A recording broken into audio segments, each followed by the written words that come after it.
এই ভিডিওতে আমি এই প্রশ্নটার উত্তর খোঁজার চেষ্টা করব যে কেন এত বছর পরেও ডেথ নোটকে বেস্ট অ্যানিমেগুলোর মধ্যে একটা কনসিডার করা হয়।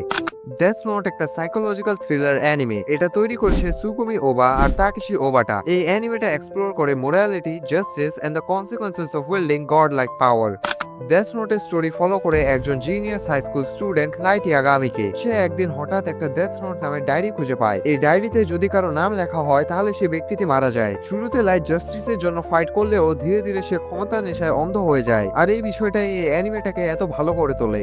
আর তারপর আছে এল, একজন জিনিয়াস ডিটেকটিভ যে লাইটের আলটিমেট রাইভাল হয়ে ওঠে। এদের দুইজনকার মধ্যেকার প্রত্যেকটা মুভ, প্ল্যান, ওয়ার্ড মনে হয় যেন একটা chess game with life and that stakes. এবং তারপরে আছে রিউক, যে শিনিগামি এ পুরো জিনিসটা স্টার্ট করে ও ডেথ নোটটা হিউম্যান ওয়ার্ল্ডে ফেলে। রিউকের সার্কাস্টিক কমেন্টারি এ পুরো অ্যানিমেটাতে ডার্ক হিউমার অ্যাড করে, যেটা অ্যানিমেটার ইন্টেন্স অ্যাটমসফিয়ারের সাথে পারফেক্টলি ফিট হয়।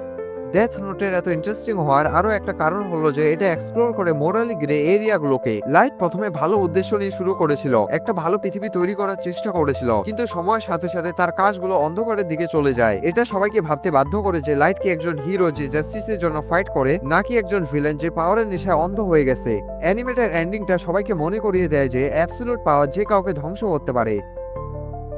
ভিডিওটা ভালো লাগলে ভিডিওটা লাইক করে দিও এবং চ্যানেলটাকে সাবস্ক্রাইব করে দিও এরকম আরো ভিডিও দেখার জন্য।